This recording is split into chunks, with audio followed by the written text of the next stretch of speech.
Hey, what's going on, millionaire people? No. I tried to bring the Justin high energy. Hey, what's going on, fellow future millionaires? Welcome to another episode of the Millionaire University Podcast, the only school where you learn to make lots of money instead of not making money. See, Tara, that's how you do it. Oh, that was better. You almost had it. You were so close. We'll work on it. All right, Tara, I got a question for you. If I were to give you a lever long enough, what would you do with it? I could move the world. You could move the world. If I was Archimedes. Today, we are going to talk about leverage. We're going to talk about 5 points of leverage. In fact, basically, this is a conclusion that I have come to. Most people don't know or believe or recognize that they can start a business and make tons of money. Next, you have a group of people who believe they can, but they don't do it. They think it's possible. They don't really take action, right? They don't implement. And then you have the group of people who do implement. They take action. That automatically puts them in the 2% of the population. Congratulations, you took action on your idea. Good job. But at some point, most business owners hit a plateau. Mm-hmm. They get to that 6-figure mark or like just barely hitting 6 figures or maybe even less, right? Or just survival. They've essentially created a job for themselves and they don't even understand what happened. They're like, why am I working my brains out? I don't have to think for myself. No one's thinking for me. That's a joke. You're supposed to laugh. Oh. Normally you go to a job and like someone else tells you exactly what to do. I'm so funny. I have to think for myself. I'm working my guts out. I don't have like an exact know what's going to happen. And I'm not really making a whole lot more money. Or they're making a lot of money, but they are working way too much or they're too stressed out or they just can't step away from it. Why does this happen? So I've been thinking about this. And essentially every single time it's because they have not implemented either one or multiple points of leverage.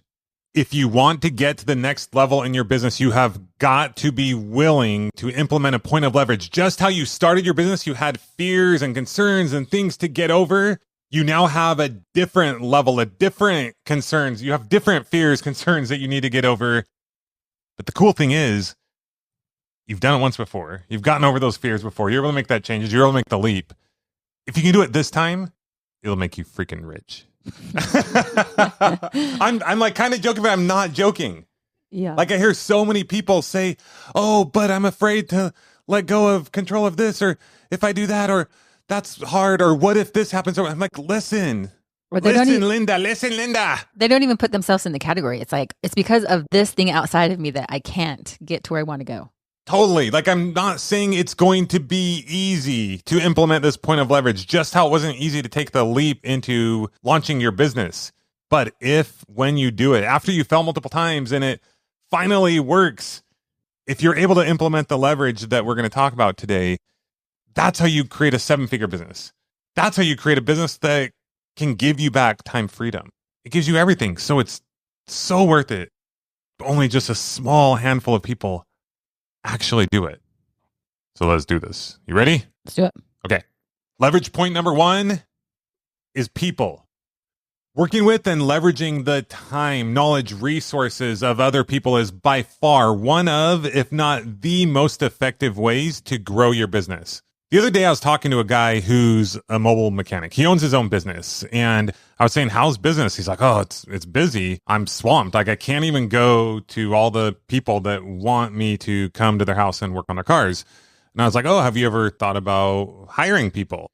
And he's like, yeah, I've thought about it. But and he brought up these different excuses or reasons or why it might be hard or this and that. And, you know, I tried to talk to him about it a little bit, but also it wasn't like a business coaching session. He was there to work on our car.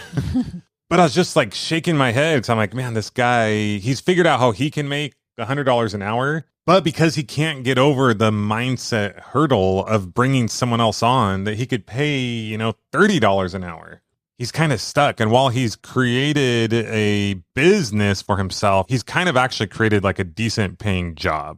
And we've talked about this before, but it was hard for us at different times when we brought on different people and had to let go of things. And we're going through that again right now with different people that we're bringing on. And it doesn't always work out exactly how you want. There's a lot of growing pains. But if and when you are able to find, train, and work with the right people, you can literally make as much money, more money than you can ever even need to live. So it's so worth it. So I'm just begging with you guys, please see that. Yes, it will be hard if you have these feelings coming in that says, oh, this is hard, that's scary, I don't know what to do, working with people is difficult, what if they do X, Y, and Z? Like, it's going to take time, energy, effort. You're going to have to learn how to do it. You're going to have to take action on it. But once you get that figured out, once you get the right people doing the right things, you will wake up one day, and I'm speaking from experience of feeling this, and you'll be like, what am I supposed to do today? And it's an amazing feeling. And other people will be out doing things for you and running your business for you. And they might reach out and they'll have questions, and you can still work as much as you want. You can go grow the next thing or keep growing your business, but it is so worth it. Sometimes you got to take a step back to take 10 forward. Sometimes you got to go down before you go up. And that's what bringing on people, training them, outsourcing, partnering in some ways, if and when it makes sense, can change everything. And if it doesn't work out the first time, that's totally fine. Learn from it and keep going and growing, because it will change your life. Like, we only have one life to live, and you can definitely, within a lifetime or within a couple of years, whatever it takes, you can figure this out, and it'll change your entire life forever. There's a quote I read yesterday that said, basically, whatever your fears are, those are your limitations. So if you have fears around this, you will have limitations on this. But I promise you that if you will tackle this, it will be well worth it. Worth it for you. You'll be a better boss, be a better employer, better partner. You'll be a better company. And if you're struggling with some of those things of, well, how do I find someone? How do I hire? Yeah, it can be a little tricky. We did a podcast on that, episode 40, where we talk about these things and go into more detail. So if you need a little more info, go check that out. But people are incredible resources. They can be hard, they can be challenging, but man, your business can explode with the right people. Leverage point number 2 is processes and systems. Processes or systems are amazing because they take a problem or something that consistently comes into your business and they simplify it. So you're not wasting a ton of time, energy, conversation, training on it. You figure out how it works, you train other people on it, train them well, and then you implement that system so that when things come your way, you know how to handle them. For example, let's say you go to Chick-fil-A. If I go there anywhere, I actually don't really love Chick-fil-A. Sorry, guys. Hope I didn't make any enemies here, but... Well, we like the business. Our kids love it. I don't understand the obsession, but anyways. Yeah. Well, we don't love any fast food really. Yeah, but I am amazed at their systems. Like, if you have a system to where you come in and you pretty much get the same thing every time, and it's basically ran by teenagers, that is impressive. My pleasure. What do you need? Here's this. This is what it looks like. This is what it tastes like.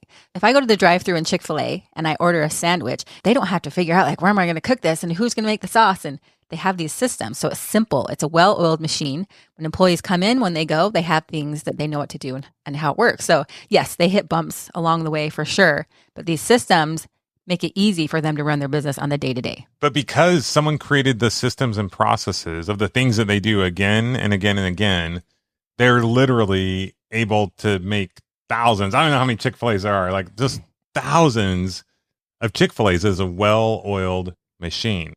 So how can somebody go about creating systems and processes in their business? So every day, it's not like, let's redo this again. Let's reinvent the wheel every day again. Let's figure this out. You would not make very much money doing that. You have to have systems and processes in your business. How would someone go about doing that? Well, first of all, you're going to take a look at your day and go, what are the things I'm doing every single day that I have to continue to reiterate or re-explain or retrain? And you take that and you make a system out of it. Some people record videos. This is exactly how I do this to this. Or they make Google Sheets or they create calendars. But you basically are taking something that happens every single day. And instead of someone coming in not knowing what to do and asking you every single time, what do we do here? You create an organized system. You then teach other people how to do it. You then train them how to do it, kind of give them some training wheels for a bit, and then you let them run with it, and you have some checks and balances as they go on their own. As you can see, some of these bleed in together, right? Mm-hmm. You train somebody, right? You need people. But to give some more examples of systems and processes, like, it just reminds me of flipping houses. Like, how in the world were we flipping 100 houses a year without seeing them? Mm-hmm. We took everything that was repetitive in that business. First of all, we try not to be like a jack of all trades. We try to focus in a certain area. We try to flip a certain kind of house. And then the idea was, okay, what kind of paint do we want to use on every single house? What kind of flooring do we want to use on every house? Other things that were taking a lot of time was contractor bids. So we came up with a system for that where they knew exactly what we were going to pay them before they even saw the house, before they even made the bid. We came up with systems and processes for buying houses to where we didn't even have to know about a house until we had it under contract, which is insane if you think about it. So we've been selling our house. So I've been dealing with a lot of repairs and different things. And there are people who are very systematic, and there are people who are just responding to texts that I send them. So usually I'll call an office, and let's say I need a dishwasher repaired. They'll have someone there, a secretary or someone who will field the calls. Did that happen recently? Yeah. Multiple times maybe. And I'll call them. They will field the call, answer a certain questionnaire, and then that person will then say, okay, thank you for all this information. I will find a technician, and then I will text you. They'll get a technician. They'll get the right one for my specific situation. He will then text me and say, here's my ETA. I'll be coming around this time. Some people are really organized, and they have great time in ETA and communication. Some, I'm texting some guy, I don't know who he is. He's over here, and you can tell he's really busy, and he shows up too. But the more systematized you are, the more systems you have in place, the more people you're able to reach and service. Now, I want to be super clear if anyone's getting overwhelmed, like, oh no, I got to have all these systems and processes. Like, it starts with taking action if you're not currently taking action. And then you start to identify the things that are repetitive, the things that happen time and time again. And those are the things you want to systematize. A lot of times people want to systematize before they've even done anything. They're like, okay, how did you do this? Well, I need to know exactly the system. It's like, we've always tried something out and got something going. And then when it starts to get overwhelming, we go, okay, we need a system for this because this is continually coming. So those steps allow us to see what we need and then create systems for those. And then the systems will graduate over time too. It's not like you have a system. It's like, this is the only way. Those are always evolving. And remember, eliminate, automate, delegate. And in that order. So you may be doing a lot of things that aren't really your core focus. It's best to eliminate those. And then you want to try to automate things. And then you delegate. That's how you want to go about it. Don't just try to create a system for like 100 things and then you'll be all over the place. Like, that's no good. No bueno. The third point of leverage are tools and software. Tara, what do we mean by tools and software? Well, you have physical tools, machinery, trucks, tools, cars, vehicles, that's huge. All kinds of tools. I mean, think about it. Lots of big businesses, like machines just cranking out. Like, that's huge leverage. There's no way they could be as successful as they are if they did everything by hand. Yeah. Per se, Warehouses. right? There's some pretty amazing technology out there in regard to tools. So in lots of online businesses, you have tools like software tools, CRMs, things that keep track of things. You have email autoresponders. Could you imagine trying to reach out to everybody one by one in all the ways? I mean, sometimes that's appropriate, but it's not leverage per se, unless someone else is doing it for you. Yeah. It's leverage, right? There are some really cool software companies out there. I mean, the things that people automate these days is pretty incredible. Like, we literally have a software company that automates reviews, which are huge for your online presence. So there's really, really cool stuff out there. I mean, just what's coming out with like AI, it's pretty incredible. So another example of this kind of will bleed into our next one, which is media. But it's kind of literally what we're doing right now, right? Like, we're using Adobe Audition to record this. We're speaking into microphones. There's a mixer over here. Derek was asking me about this yesterday. I'm like, I don't know. It's something, ask Tara. Something about for podcasting. See, another point of leverage. Tara is good at things that I'm not. So, and another point of leverage is Justin's good at things that I'm not. Oh, Point of leverage is marry someone who's good at things. Yeah. Go get married. Marry the right person. No, I'm just kidding. No, don't use that as an excuse. Find a way to make it work no matter what. No excuses.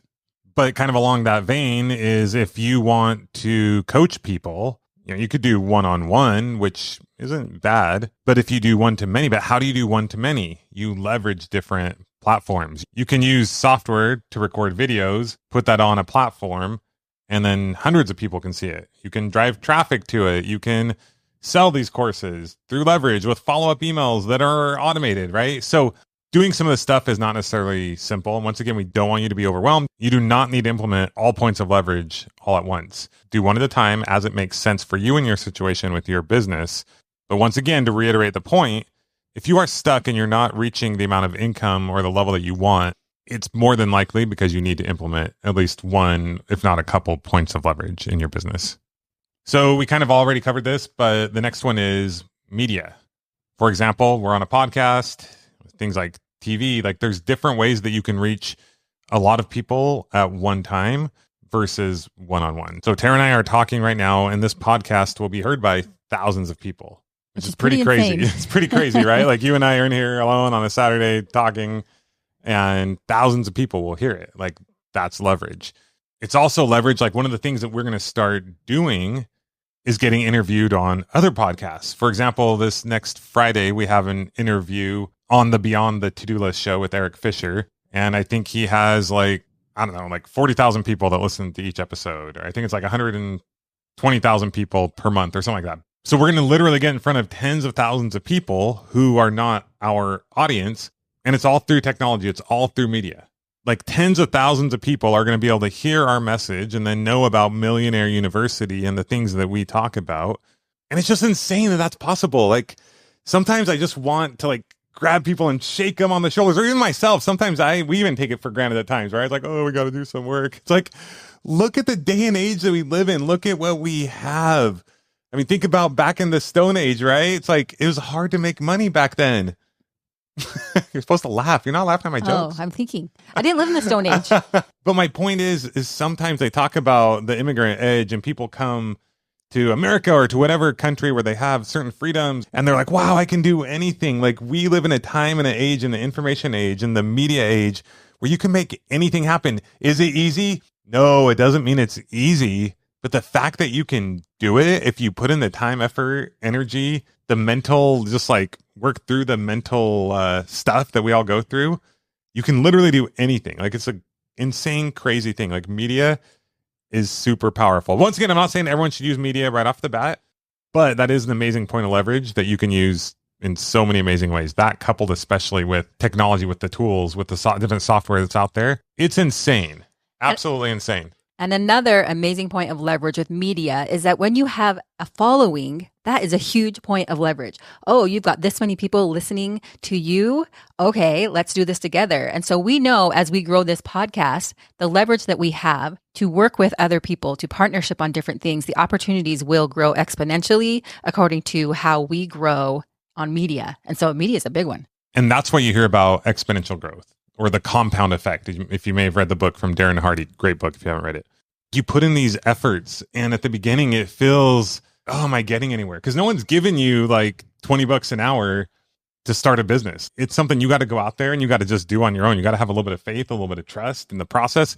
But it's not just blind faith. It's from things that you've learned. You've educated yourself. You have this knowledge and you're applying it. But as you get going, as you take action on your business, and then as you start to implement these points of leverage, they start to build on each other.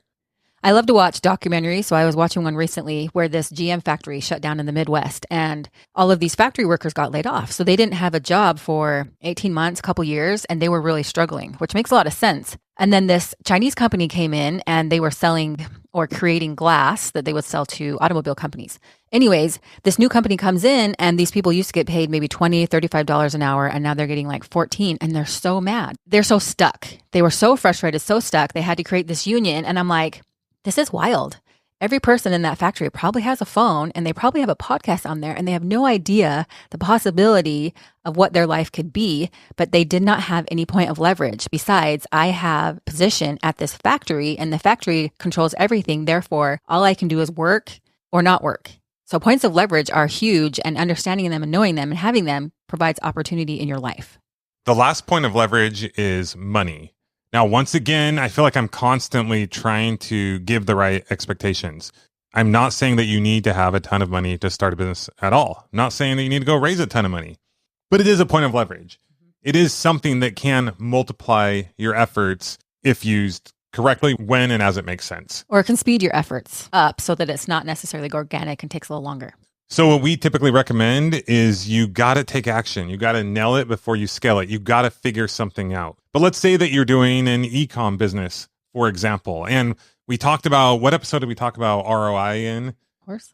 We bought a horse. Fergie, stand up for glory. You got this, baby. 36.